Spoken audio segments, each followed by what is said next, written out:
Good afternoon. My name is Landon Connor. Thank you for joining us today. The title in this Beyond the Pill, and we do have a disclaimer.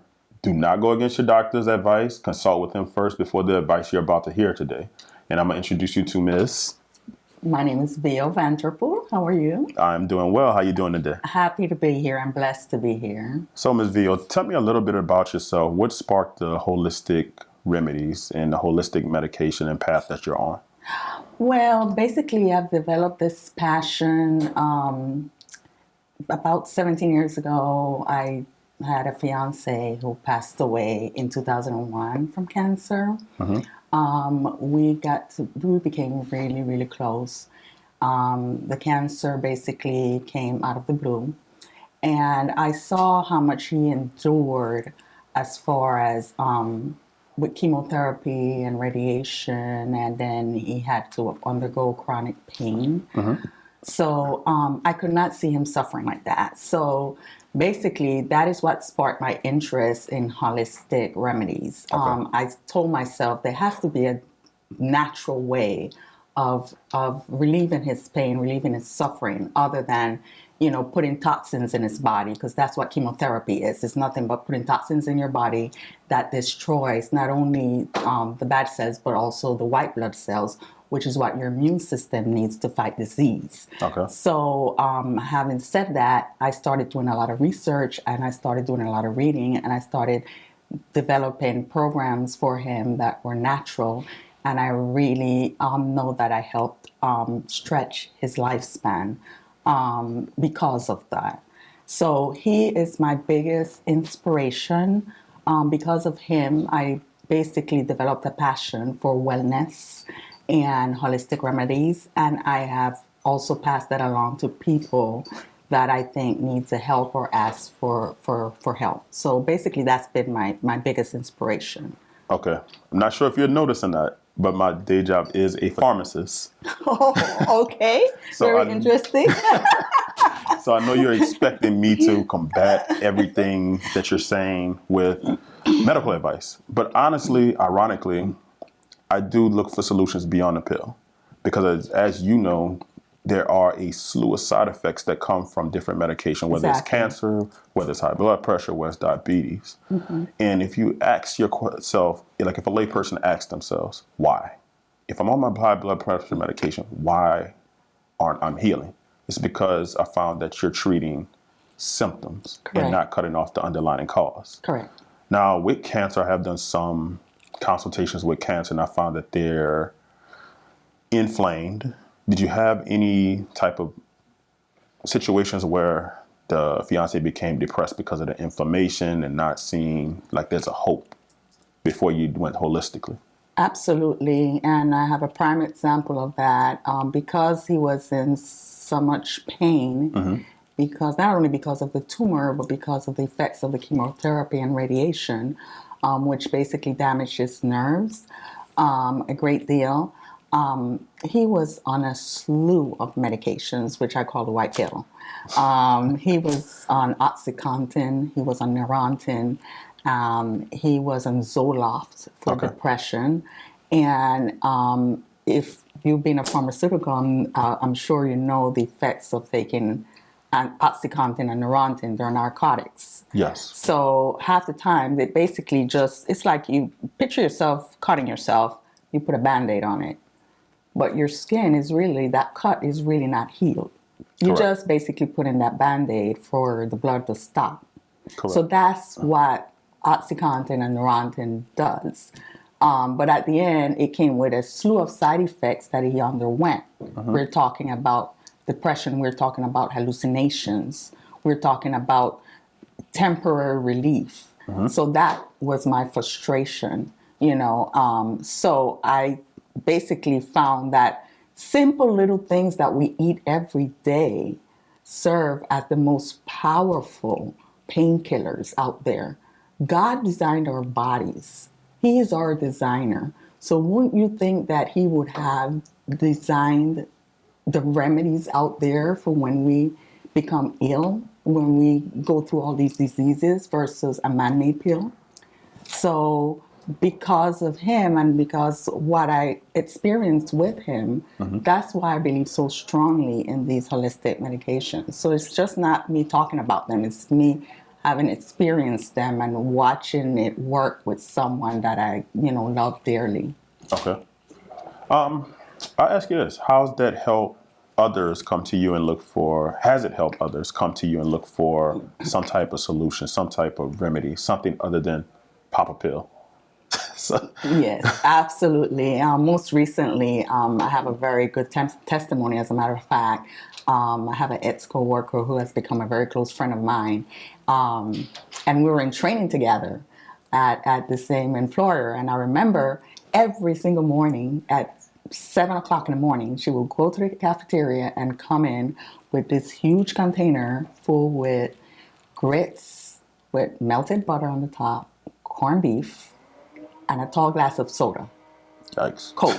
That was her breakfast on a daily basis. And being who I am, it cringed me to see her come in every single day. And ironically, the only seat that was left in the classroom was next to me. So I believe that, God put certain people in our lives for a reason.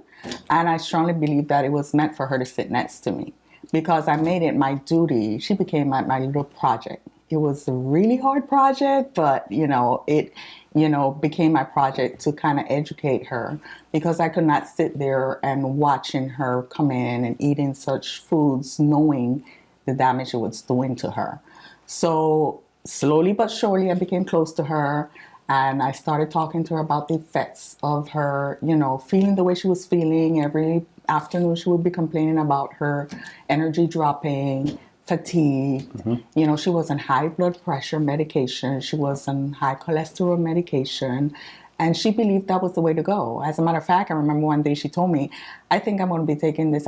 My doctor told me I have to take this for the rest of my life. I get that question. I get that And statement all the I'm time. like, there is no way you can depend on a white pill for the rest of your life. There are other ways. So I slowly started to talk to her and kind of, make her understand that whatever someone that's wearing a white coat is not written in stone per se. And there's other ways. Yeah. So eventually she actually developed an interest in what I had to say. And long story short, I basically ended up putting her on a customized meal plan with foods aided to take care and tackle the conditions she had, that high blood pressure, her cholesterol, which also aided in something that she wasn't really looking for, but it benefited her, which was weight loss. Yeah. So she started following my instructions to the T. And I remember she was due for her checkup. She went to her doctor, and I remember the following day, she came with tears in her eyes and came to my desk. And I would never forget that moment because she gave me this huge hug. And I'm like, okay, you're hugging me. Hi, Mary, how you doing? And she says, V, because she used to call me V, I just have to tell you, I went to my doctor yesterday, and she ordered some blood samples, and I went back for the results. And do you know, she told me that she did not know what I was doing, but whatever it was, to continue doing it because I no longer needed to be on the blood pressure medication or the cholesterol medication. Okay, so that sparks another question. And I get this a lot counseling people. Because I started finding out the people that actually have been how can I say it, have been steered in the way of medication that is almost like a mental hurdle that you have to break to allow yourself to be open to such a simple fix. Because the now in today's society, I want something that fixes it now. And this basically changes your concept and your thinking to like, okay, this may take some time, but the benefits long term are so much better versus the short term. Yes, I may take an aspirin now or Tylenol now to get rid of this as a Band-Aid. How do you deal with the mindset shift? How do you open yourself up to helping this person to think differently, that I can fix this with something as simple as fruit in the morning or a meal that decreases cholesterol, like say like garlic or your green veggies, spinach, how did you get someone to change their whole concept of this benefits you long term? Well, that really is not that difficult because I set myself as an example. Okay. So people look at me, they look at my lifestyle, they look, I mean, I'm vegan right now, but I've basically converted to vegan almost 2 years now. Before that, I've always eaten healthy. Okay. Even before I stopped consuming most meats. But they see me as an example. So they figure, basically, I want to be like you. How can I be like you? So if I tell them, okay, being like me takes time, you know. So if I tell them my story, if I tell them what I've been through, if I tell them how I've benefited others, guess what? Now their mindset starts shifting. If I tell them, I can promise you that if you do this for this period of time, you can stop depending on taking this white pill every single day. You don't have to worry about if I didn't take it yesterday, oh my God, I'm in trouble, you know? So that's where that mind shift changes. And I always tell them, I go by my motto. My motto is give up a short-term pleasure for a long-term goal. Amen on that one. So I always believe in that every single day. Do you want a temporary fix or do you want longevity? So I always tell people, if you have kids, if you want to be there for your kids, if you want to see them grow, if you want to be there to enjoy grandkids, if you want to be there long term, basically do what I'm telling you to do, because basically my alternative is things that were placed on this earth by our creator, our designer. Okay. What foods, this is a great question because I know people love this. What foods do you find that causes the inflammatory? Because I found in my research looking at different alternatives that the biggest thing was the oils we consume, like canola, vegetable. So what foods did you find in your own research that inflames the body and causes those things like arthritis, high blood pressure, diabetes, anything that has to do with those inflammatory markers? Well, I would say first thing, and you hit it on the mark, there is a lot of inflammatory foods, oils, in the foods that we consume. If you take any, for example, boxed food from your pantry, you turn to the back of that box, you look at the ingredients label, I would say 99.9% of the times you're going to find canola oil in there. You're going to see either canola oil or you're going to see canola oil or vegetable oil. Okay. Then you're also going to see or / sunflower oil. These are all inflammatory oils. And the first thing you should do when you're consuming boxed foods, like your cookies and a lot of those, like your snacks, you're going to notice that a lot of them contain canola oils. They're highly inflammatory because these are highly processed oils. So all the nutrients have been basically stripped. So they cause inflammation, and a lot of times people that are on medication for arthritis, joint pain, muscle pain, they don't realize that it's because of the high consumption of these inflammatory oils. Okay. So basically, I would say to shift, your consumption of highly inflammatory oils and replace it with the healthier anti-inflammatory oils. Okay. Any examples of that? For example, number one on my list is coconut oil. And also olive oil is a great anti-inflammatory oil to consume. I personally cook with red palm oil. Red palm oil, a lot of people don't know about it, but it's very, it comes in a jar, like a peanut butter jar, it looks like, and it's orange in color, kind of almost like a orange reddish in color, and it comes from the palm fruit. Okay. And it's the oil of that fruit is extracted. It's very rich in vitamins A, K, and E, and it's highly anti-inflammatory. It has a lot of anti-inflammatory properties. So you basically, and it has like a kind of like a nice nutty flavor to it. So I use it to like saute my veggies and and stuff. And it has a nice flavor, and also it's also been known to boost energy levels as well. But basically my 3 weapons for inflammation, to fight inflammation, are red palm oil, coconut oil, and olive oil. Okay. Those three components, those three oils have a lot of benefits to it. Now I've heard of of course, because we use coconut oil at the home, at our house, as well as olive. Red palm. Where can you? Any place you recommend to get it? A lot of the foods that I recommend when I'm helping people, because a lot of people say, well, eating healthy is expensive. I hear that a lot. Eating That's a myth. organic is expensive. Why? I can't afford to eat healthy. So I ask the question, can your body afford not to eat healthy? And I would actually help them in this way. They say they can't afford to eat healthy, which may in turn, like the short-term pleasure. The short-term discomfort is, yes, it's on a more expensive side.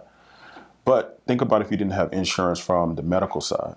Like I see blood pressure medications. If Right. they actually didn't have insurance, you would see how much you're actually spending. It's like your average blood pressure medication can be from 100, some in the thousands. Correct. So think about if you're doing $1,000 with no insurance every 30 days.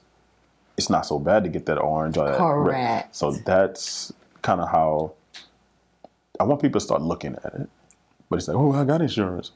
But you look at the long-term discomfort. Exactly. You're still trying to plug this puzzle, and it's a never-ending puzzle. So if you treat the depression, well, okay, then you got the pain. So if you treat the pain, okay, now I need something else to treat the cholesterol. So it's I see what you're saying as far as the stacking and the puzzle piecing. I would say, what foods do you like? The actual foods do you recommend as far as to eat on a daily basis to help you? Mixed with what type of drinks do you drink as well? Is it just water? Actually, to be honest with you, I'm a water fan. I'm not too much of a fan of fruit juices because fruit juices are very high in sugar, which a lot of times can aid into, diabetes. Diabetes is a condition that millions, thousands, if not thousands of Americans are suffering nowadays, and a lot of them are suffering it, and it's undiagnosed. So basically, my thing is water. I specifically consume alkaline water. Okay. A lot of times I say, well, a lot of people consume products thinking that they're consuming it and being healthy, but they're naive to what the benefits are or the cons of consuming those products. But basically, as far as foods for health, like for example, high blood pressure. Okay. That's a common question that a lot of people ask me. What do you do if you have high blood pressure, naturally, besides me taking a pill? So I would say start eating black beans. Black beans is rich in iron, and it's also a powerful weapon in lowering high blood pressure. This is also prescribed in other countries by doctors wearing white coats, believe it or not. So I come from Panama. I was born and raised in Panama, and a lot of these health healing foods that people are discovering now here in America, I grew up on, eating from my backyard. Yeah. So they've been around for ages, but for like high blood pressure, I would say, which I had my friend Mary on, a lot of black beans. Coconut water is also, believe it or not, a powerful beverage as far as combating high blood pressure. Okay. And then also reducing your sodium intake. A lot of box foods and a lot of frozen foods are very high in sodium. So you don't recommend frozen? Well, it depends. You have to look at the label and you have to make sure that the sodium is not too high. Okay. And I do not recommend just any brand of frozen foods. There are frozen foods out there that are healthier. Usually the organic brands are pretty okay. But my thing is, if you're going to consume frozen foods and something on the go, make sure and look at that sodium, and make sure and pay attention to the amount per serving as well. That is very important. But if you're going through high blood pressure, you should basically minimize your sodium intake. There's a lot of great alternatives as far as seasonings to replace sodium or salt, table salt, like I call it. For example, You find it in your grocery store, Mrs. Dash. I don't know if you've heard of Mrs. Dash seasonings blends, but if you go to the seasoning aisle at a Publix, you'll find Mrs. Dash. Okay. It has different flavors. It has there's garlic and herb. There's chipotle. There is original. I mean, there's lemon and pepper, and there's basically a blend of herbs. Okay. So you can season your meat with Mrs. Dash. You can add squeeze a lemon. Lemon is a great seasoning. It gives it a nice little flavor to your foods, to your meats, and that way you don't have to be consuming all that sodium, all that salt. Okay. So I always tell people blood pressure, like I said, black beans, reduce your sodium. And another powerful thing that I drink every morning myself, first thing when I get out of bed, apple cider vinegar. Oh. I know. But like I said, long-term goal. So apple cider vinegar, all you need is 2 ounces per day. Okay. You dilute it in a tall glass of water and you drink it, you'll be amazed of the benefits of drinking apple cider vinegar alone. Okay. So what about the cholesterol? What things would you recommend to get that cholesterol within a reasonable number? Cholesterol, most of us grew up on it and don't know the benefits of it. Oatmeal. So oatmeal is my number one choice for reducing cholesterol. If you have high cholesterol numbers and you start eating a bowl of oatmeal every single morning for 30 days, and you go back and check those numbers, you'll be amazed. Okay. And I've actually helped someone that got diagnosed with high cholesterol, and the doctor already said, okay, we'll go to the pharmacy and get this medication for cholesterol. I said, wait, before you do that, let's try something. So for 30 days, he consumed oatmeal, went back, and when they did the blood test and came back, doctor told him the cholesterol points had dropped by 100 points just by consuming oatmeal alone. So that oatmeal is very powerful. Of course, the healthiest oatmeal to eat is steel cut. Steel Oatmeal. cut? Yes, Okay. oatmeal. It's a little grainier than regular oats, like than the Quaker oats, but a lot of the brands are also switching to the steel cut because they're discovering the benefits of it. It's not as processed as your regular oat grain. So because of that, it's a lot healthier because you're reaping all the benefits of it. Okay. I did run into you may be able to educate me on this. With the grainier products and the whole wheat products, I find that the wheat actually causes more inflammation. So they say eat brown rice, eat brown bread. But I'm finding that the body takes a lot longer to digest those products, which in turn causes inflammation. Have you had any experience with that, especially with diabetic patients, where it's shooting them their sugar versus actually helping them? Correct. Yeah. Well, consumption of wheat. The thing with wheat is that wheat also, I don't know if you've seen it in most ingredients, instead of wheat, it says wheat gluten. Yes. A lot of people are basically what I call gluten intolerant. Okay. Technically, the body is not designed to digest gluten, even though a lot of us digest it. That's why a lot of people, they cut gluten from their diet and they see a significant improvement in their health as well. Okay. When it comes to wheat products, I always recommend, and I personally use it, what is called spelt or whole spelt. Whole spelt is a grain, it's a live grain. Okay. And it doesn't go through any type of chemical process or any type of basically what they call, like, you will see the ingredients that says refined flour or refined wheat flour. That has gone through a process where the nutrients have been stripped. But whole spelt grain is live grain, which is why a lot of the whole spelt products are meant to be kept frozen. Okay. To keep them alive. It's kind of like a probiotic, where if you get a good probiotic, you should be keeping it in the refrigerator because those are live microorganisms. Okay. So, like for example, breads, I always recommend Ezekiel bread.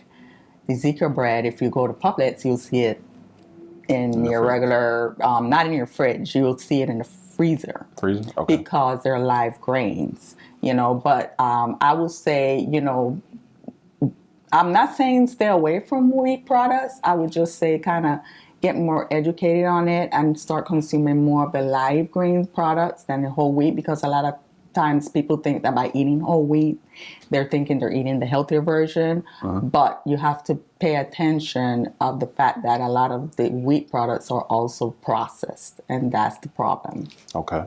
Have you made any recent discoveries in your journey with eating healthier, and just something like a small nugget that you can give anybody? Well, recently I have been exploring and hearing a lot about MCT oil. MCT oil is something that a lot of people has been buzzing. They've been buzzing about it out there, and it's sparked my interest. Okay. MCT oil is a oil that comes from the coconut oil. So that's why a lot of people get it confused. It's extracted from the coconut oil, and it basically they extract it, and basically it's like a standalone oil. I'm discovering there's a lot of health benefits to consuming MCT oil, especially for women. It's been proven to help with hormonal balance. It's been proven to help with to boost energy levels. MCT oil has also been studied with cancer patients recently, as far as helping and strengthening their immune system as well, and basically replenishing those white blood cells that the system needs in order to fight disease. Okay. So We're going to take a short break, and we'll be right back with Ms. Villa.